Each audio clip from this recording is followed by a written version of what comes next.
अचानक मुझे कुछ पैसों की ज़रूरत आन पड़ी है और उन पैसों की ज़रूरत को पूरा करने के लिए मुझे चाहिए 1 या 2 दिनों में ही एक इमरजेंसी लोन।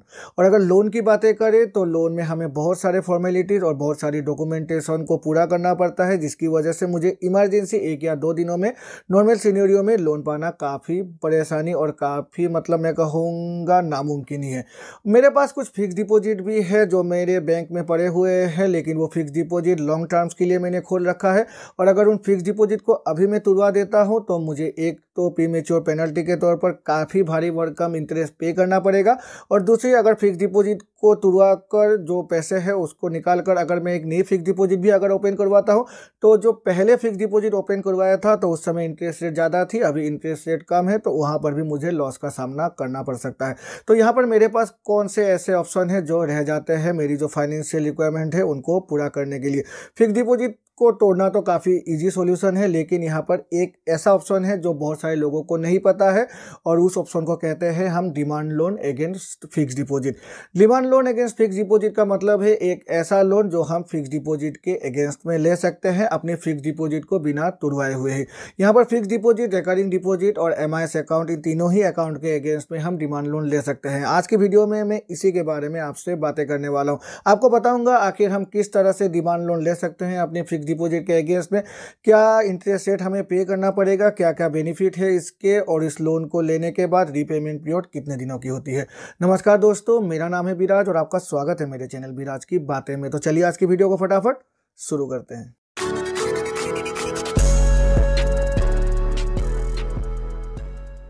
सबसे पहले बातें कर लेते हैं लोन अगेंस्ट फिक्स डिपॉजिट के बारे में। आखिर क्या है ये लोन अगेंस्ट फिक्स डिपॉजिट? नाम से ही हमें पता चल रहा है ये एक ऐसी लोन है जो फिक्स डिपॉजिट के अगेंस्ट में दिया जाता है, लेकिन वीडियो के स्टार्टिंग में ही मैंने आपसे कहा ये फिक्स डिपॉजिट के अगेंस्ट में नहीं बल्कि रिकरिंग डिपॉजिट और MIS अकाउंट के अगेंस्ट में भी दिया जा सकता है। अगर मेरे पास एक फिक्स डिपॉजिट नहीं है, सिर्फ एक रिकरिंग डिपॉजिट को मैं रन कर रहा हूँ, या फिर मैंने अपनी एक MIS अकाउंट खुलवा रखी है बैंक में, तो उसके अगेंस्ट में भी हम लोन अगेंस्ट फिक्स डिपॉजिट को अवेल कर सकते हैं।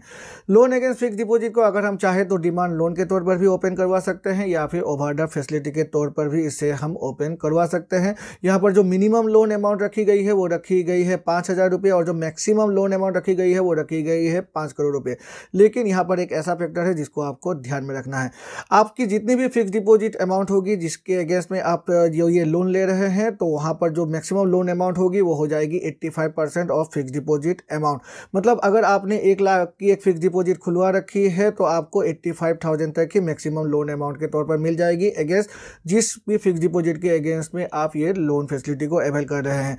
तो अगर आपकी जो नीड है वो 5,000 से 85,000 के अंदर आ जाती है तो आप उस फिक्स डिपॉजिट के अगेंस्ट में लोन की जो सुविधा है उसे अवेल कर सकते हैं। जैसे आपके पास 2 फिक्स डिपॉजिट है तो दोनों को मिलाकर पकड़ लीजिए 2 लाख रुपए है, तो उस सिनेरियो में आप एक ही डिमांड लोन ले सकते हैं, क्योंकि एक ही बैंक में आपकी 2 फिक्स डिपॉजिट है एक ही CRF के अंदर। तो उस सिनेरियो में आपकी जो 2 लाख की 85% हो जाएगी, यहाँ पर हो जाएगी 1,70,000, तो 5,000 से 1,70,000 के बीच आप ले सकते हैं। लेकिन ये जो दोनों फिक्स डिपॉजिट है ये लियन के तौर पर यहाँ पर होल्ड कर दिया जाएगा। इसका मतलब ये हुआ अगर आपने फिक्स डिपॉजिट जिस भी फिक्स डिपॉजिट के अगेंस्ट में आपने ये लोन फैसिलिटी को अवेल किया है तो उस फिक्स डिपॉजिट को आप तब तक मैच्योरेट नहीं करवा सकते जब तक आप अपनी लोन को कंप्लीटली क्लोज नहीं करवा देंगे, क्योंकि ये जो भी फैसिलिटी है इस फैसिलिटी के तहत आप जिस भी फिक्स डिपॉजिट के अगेंस्ट में इस लोन को लेते हैं वो फिक्स डिपॉजिट यहाँ पर बैंक में लियन के तौर पर रख लिया जाता है, एज ए सिक्योरिटी रख लिया जाता है। लेकिन जो इंटरेस्ट है फिक्स डिपॉजिट की वो नॉर्मल इंटरेस्ट जैसे आप अर्न करते हैं वैसे ही आपको दे दिया जाता है। यहाँ पर मैक्सिमम जैसे कि मैंने कहा 5 करोड़, मतलब 5 करोड़ से आपकी फिक्स डिपॉजिट अमाउंट जितनी भी हो, लेकिन 5 करोड़ से ऊपर आप लोन अमाउंट यहाँ पर अवेल नहीं कर सकते। जो ये लोन अगेंस्ट फिक्स डिपॉजिट है इसकी जो इंटरेस्ट रेट है वो आपकी जो भी फिक्स डिपॉजिट की इंटरेस्ट रेट है उससे 1% ज़्यादा लगती है। मतलब से पकड़ लीजिए आपकी जो भी फिक्स डिपॉजिट है जिसके अगेंस्ट में ये लोन फैसिलिटी को आप अवेल कर रहे हैं वहाँ पर आपको 6% इंटरेस्ट रेट दिया जा रहा है। तो यहाँ पर जो आपकी लोन की जो इंटरेस्ट रेट हो जाएगी वो 6+1 मतलब कि 7% हो जाएगी, और यहाँ पर जो भी आपकी इंटरेस्ट है वो आपकी day to day reducing balance के तौर पर मतलब कैलकुलेट किया जाता है। तो यहाँ पर जो भी आपकी इंटरेस्ट होगी वो काफ़ी कम लगेगी, क्योंकि जो ये इंटरेस्ट है नॉर्मल जो लोन होती है वहाँ पर क्या होता है, वहाँ पर मंथली रिड्यूसिंग रेट के तौर पर यहाँ पर इंटरेस्ट को कैलकुलेट किया जाता है। लेकिन इस जो ये लोन अगेंस्ट फिक्स डिपॉजिट है वहाँ पर जो आपकी इंटरेस्ट है वो आपकी डेली रिड्यूसिंग रेट के तौर पर ही यहाँ पर कैलकुलेट किया जाता है। तो अगर इसको अच्छी तरह से समझाए तो एक वीडियो बना दूंगा अगर आप रिक्वेस्ट करेंगे, लेकिन यहाँ पर समझाना काफ़ी मुश्किल है क्योंकि नहीं तो वीडियो काफ़ी लंबी हो जाएगी। तो लोन अगेंस्ट फिक्स डिपॉजिट को हम अगर चाहे तो ऑनलाइन भी खुलवा सकते हैं। अगर स्टेट बैंक की बातें करें तो यूनो ऐप के तौर पर खुलवा सकते हैं या फिर बैंक में अपने ब्रांच में जाकर ही खुलवा सकते हैं। लेकिन आपको एक बात यहाँ पर ध्यान में रखनी है, आप जब भी अपनी जो लोन अगेंस्ट फिक्स डिपॉजिट लेंगे आप अपने ब्रांच में जाकर ही इसको अवेल कर सकते हैं। अब से पकड़ लीजिए आपकी स्टेट बैंक ऑफ इंडिया में फिक्स डिपॉजिट है और आप पंजाब नेशनल बैंक से इस लोन को अवेल करवाना चाहते हैं तो आप इस लोन को अवेल नहीं करवा सकते। आपकी जिस भी बैंक में जिस भी ब्रांच में आपकी सेविंग अकाउंट है उसी ब्रांच में जाकर ही आप इस लोन को अवेल करवा सकते हैं। चार्जेस की अगर बातें करें तो यहाँ पर हमें कुछ भी चार्जेस पे नहीं करना पड़ता है। प्रोसेसिंग फी यहाँ पर नील रखी गई है और अगर प्री पेमेंट पेनल्टी की बातें करें तो वो भी यहाँ पर नील रखा गया है। प्री पेमेंट पेनल्टी का मतलब है हमारी जो भी लोन है उसको अगर हम लोन की मतलब टेन्योर से पहले ही क्लोज कर देते हैं तो यहाँ पर हमें कुछ भी पेनल्टी पे नहीं करना पड़ेगा। इस लोन को अवेल करते समय हमें डॉक्यूमेंटेशन कुछ भी पे यहाँ पर सबमिट नहीं करना पड़ता है। सिर्फ एक पेजों की शायद यहाँ पर फॉर्म मिलेगी आपको, उसे फिलअप करना है और साथ में आपकी जो भी फिक्स डिपॉजिट है जिसके अगेंस्ट में आप इस लोन को अवेल कर रहे हैं या फिर रिकरिंग डिपॉजिट है या फिर एमआईएस अकाउंट है उसकी सिक्योरिटी को यहाँ पर सबमिट कर दिया पड़ता है।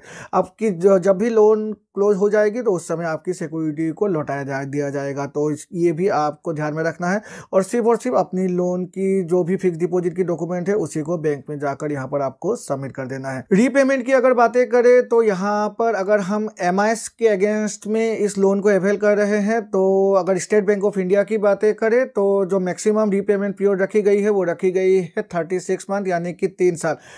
अलग अलग बैंकों की अलग अलग रीपेमेंट पीरियड हो सकती है, मैक्सिमम रीपेमेंट पीरियड हो सकती है, लेकिन स्टेट बैंक ऑफ इंडिया में इसे 36 मंथ ही रखा गया है।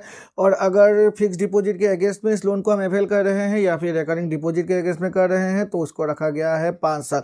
यहाँ पर एक बात आपको ध्यान में रखना है, रीपेमेंट पीरियड जो मैक्सिमम रीपेमेंट पीरियड है, मैक्सिमम रीपेमेंट पीरियड 5 साल जरूर है। लेकिन अगर आपकी फिक्स डिपॉजिट को मैच्योर होने में सिर्फ अभी 1 ही साल है तो यहाँ पर आपकी जो भी रीपेमेंट पीरियड हो जाएगी आपकी जो फिक्स डिपॉजिट है उसकी मैच्योर होने से पहले होगी। से आपकी फिक्स डिपॉजिट 1 साल है मैच्योर होने में तो आपकी रीपेमेंट पीरियड भी 1 सालों की ही होगी। यहाँ पर आपको 5 सालों की रीपेमेंट पीरियड नहीं मिलती है। तो आपकी फिक्स डिपॉजिट की मैच्योरिटी पीरियड जितनी भी बची होगी उतनी ही यहाँ पर जो रीपेमेंट पीरियड है वो रखा गया है। लेकिन अगर आपकी फिक्स डिपॉजिट अभी मैच्योर होने में 10 साल है तो यहाँ पर 5 सालों की मैक्सिमम रीपेमेंट पीरियड आपको मिल जाएगी। और अगर रीपेमेंट पीरियड के समय आपकी जो भी लोन है उसे आप क्लोज नहीं करवा पाते हैं तो आपकी जो भी फिक्स डिपॉजिट होती है उसे तुड़वा कर इस लोन को क्लोज कर दिया जाएगा और बाकी जितने भी अमाउंट बच जाएगी, जो मैच्योरिटी अमाउंट बच जाएगी वो आपको लौटा दिया जाएगा, आपके सेविंग अकाउंट में क्रेडिट कर दिया जाएगा। इस लोन को पे करने के लिए आपको कुछ भी ईएमआई सेट नहीं करना पड़ता है। अगर आप चाहे तो करवा सकते हैं मंथली, लेकिन अगर आप चाहे तो अपने हिसाब से ही इस लोन को रिपे कर सकते हैं। तो यहाँ पर जैसे नॉर्मल लोन में क्या होता है, आपकी मंथली एक ईएमआई सेट किया होता है जिसके तहत आपको लोन की रीपेमेंट करनी पड़ती है। तो लेकिन यहाँ पर ऐसा कुछ भी फैक्टर या फिर ऐसा कुछ भी मतलब कंडीशन नहीं है जिसके तहत आपको हर महीने इस लोन को रिपे करना ही पड़ेगा। लेकिन आपकी जो भी समय सीमा है उससे पहले आपको लोन को क्लोज करना है, वरना जैसे मैंने आपको कहा आपकी फिक्स डिपॉजिट को तुड़ा कर ही आपके लोन को एडजस्ट कर दिया जाएगा। तो ये है mainly loan against fix deposit. अगर बातें करें तो स्टेट बैंक ऑफ इंडिया में तो बहुत दिनों से ये लोन अगेंस्ट फिक्स डिपॉजिट है, बहुत सारे लोगों को पता भी है, लेकिन बहुत सारे ऐसे भी लोग हैं जिनको पता नहीं है। इमरजेंसी सिचुएशन में वो अपने फिक्स डिपॉजिट के अगेंस्ट में ही लोन ले सकते हैं। आप इस लोन को 10 दिन, 20 दिन, 25 दिन जितने दिनों के लिए चाहे ले सकते हैं। और अगर आपने 3 सालों के लिए लिया भी है तो बीच में आपके पास पैसे आ जाते हैं तो आप इसे तुरंत ही क्लोज करवा ले, आपको कुछ भी रीपेमेंट या फिर प्री में पेमेंट पेनल्टी नहीं पे करना है। आशा है इस वीडियो को देखकर आपको कुछ नया इन्फॉर्मेशन मिला होगा, और अगर मिला है तो मेरे चैनल को लाइक और सब्सक्राइब करें, सब्सक्राइब करके बेल आइकन को प्रेस करें जिससे कि मेरे ऐसे नए वीडियोस की नोटिफिकेशन तुरंत आपके पास मिल जाया करेगी। तो चलिए मिलते हैं अपने अगले वीडियो में, तब तक के लिए good bye and take care.